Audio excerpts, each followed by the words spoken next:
So it's that time of year again. I get to build a PC. It doesn't happen too often, but when it does, I get super excited because there's something therapeutic about building your own PC. Now here's the situation. My video editor's computer is old and slow. I wanted to give him my old one and build myself the good one because I'm selfish.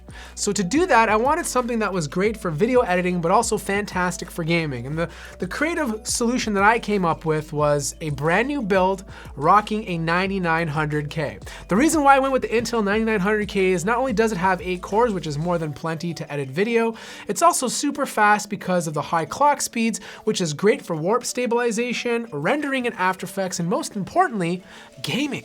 Now the first thing to note is the case of choice. I wanted a very simple case, very clean case, and most importantly, a sound dampening case. So I went with the Fractal Define R6. This thing is not a head turner. Like, you're not gonna walk into the room and be like, wow, what a beautiful case. But what you are getting is everything inside. And I think that's the most important for a lot of people. I don't wanna hear fans when I'm working. I don't want my computer to be spewing RGB. In fact, I just read a study the other day saying the more RGB you have on your computer, the higher chances of never getting laid. It's true. If you don't believe me, it's on the internet. The theming I went with is black and white with a little bit of silver. It's just like a nice two-tone finish that doesn't really scream I'm 15 years old and live in my grandmother's basement. Now, here's the thing about this case. There's tons of venting around it. You have vents in the front to allow air to come in so it pushes it through the back. I have 3 fans in the front, or sorry, 2 fans in the front, 1 in the back, and then of course 2 fans connected to my AIO cooler to push the air up. So there's constantly good airflow going through this entire case. The next thing is the amount of dust filters this thing has. I don't think I'm gonna have an issue with too much dust getting inside because it's gonna catch it. I'll make sure to maintain it every so often, take the filters out, and keep them clean.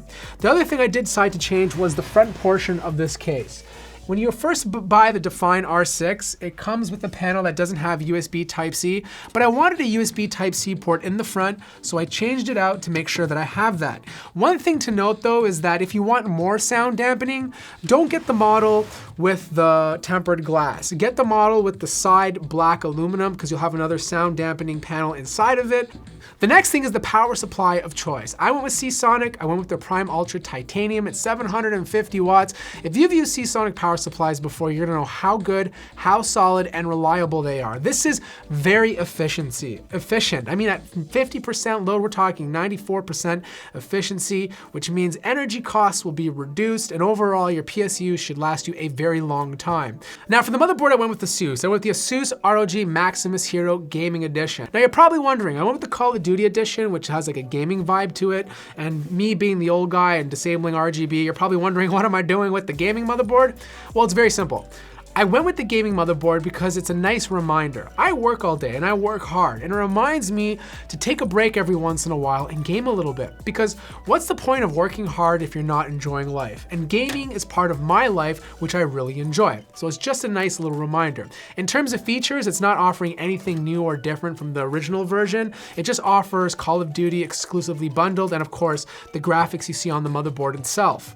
Now, because I plan on overclocking the system down the road, I wanted to get a water cooler to keep things cool.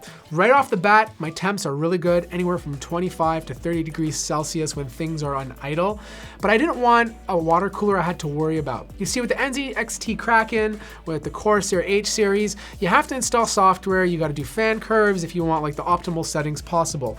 This has auto intelligence, which means I don't have to worry about it, it's just gonna take care of itself. But for whatever reason, I want to do it manually, I can switch to PWM and I can control the fans the way I want to be controlled. GPU, I went all out. I went with the RTX 2080 Ti. Again, I went with the simple version. I went with the reference card from Nvidia. It just looks clean. There's no crazy fins sticking out the back. It gives the performance I want. Yes, it's not as fast as the ASUS offering or something from EVGA, but overall, it's still more than plenty.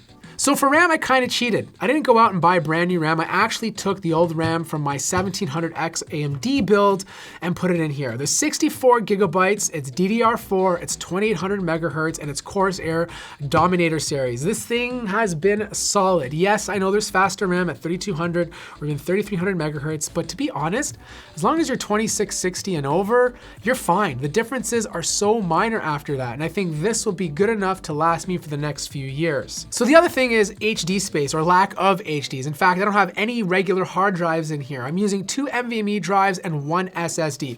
The first one, which is my boot drive, is a Samsung Evo 960. This thing is ridiculously fast. And the cool thing about this motherboard is it comes with a protective shield with a thermal pad underneath it to help keep the drive cool. Because let's face it, the Evo does get quite hot. The second NVMe drive is the Intel 660p. I actually picked this up on a sweet deal from Newegg. It's 1 terabyte. Definitely double the speed of a regular SSD, but nowhere nearly as fast as the Samsung Evo. All right, so just to let you guys know, I suck at Apex Legends, but this is probably the most intense thing you're gonna look at right now. So it's easily hitting 120 to 130. Just be able to see the scale of this map. It's just really pushing the system to its core. Once you get on the ground, it's gonna run nice and smoothly. Where's my peeps at? He's dead already. My whole team is dead already? Oh my God, these guys are so bad. Okay, so easily hitting 145 frames per second, no problem whatsoever. Let's see how this holds up when I get into some actual gameplay.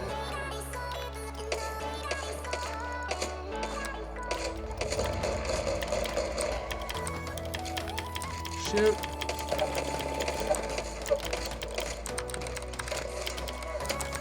Running for my life.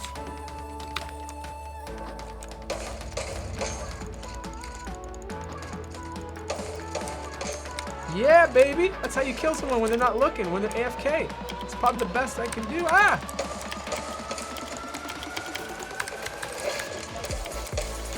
You will die, punk. Ah! So close!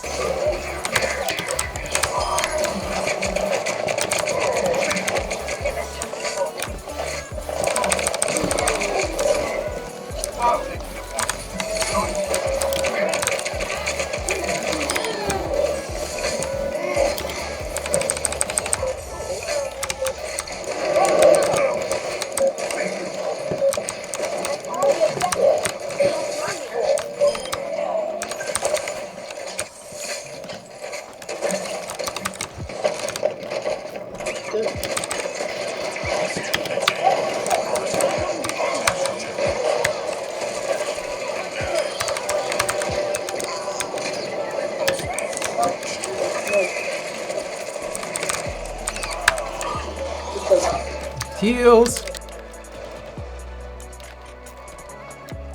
All right. See someone. I see someone. Got him back. Yeah, baby. Woo-wee. That's how you shoot, baby. That's how you shoot.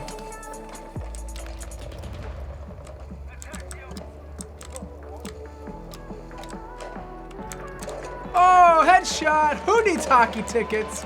Who needs hockey tickets, baby?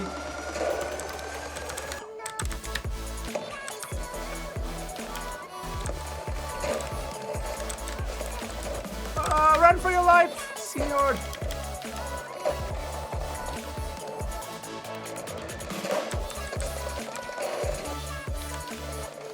Oh, boom, baby! Who needs hockey tickets? There's a young man praying through the trees. He approaches slowly with a gun and a grenade. Oh, missed you. Oh, come on, duck.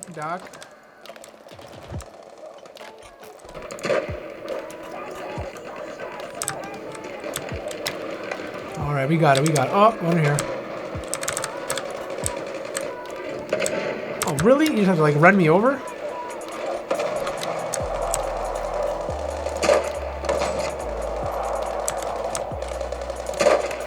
Gotcha! So that pretty much wraps up my PC build. It is super fast, it is super powerful, it is fantastic for editing video, content creation, and most importantly, it is great for gaming. I'll be honest with you, it doesn't have all the bells and whistles and RGB splurring out of it, but it's quiet, it is clean, and it is simple but yet effective, and that's exactly what I want in a PC. Now, I don't do a lot of builds, but I want to know from you guys in the comments below. What do you think of this build? What would you have done differently? And most importantly, do you want to see more of them? All the parts, where you can get them from will be in the description down below. Like the video if you liked it, subscribe if you haven't already, and I'll see you guys in the next video.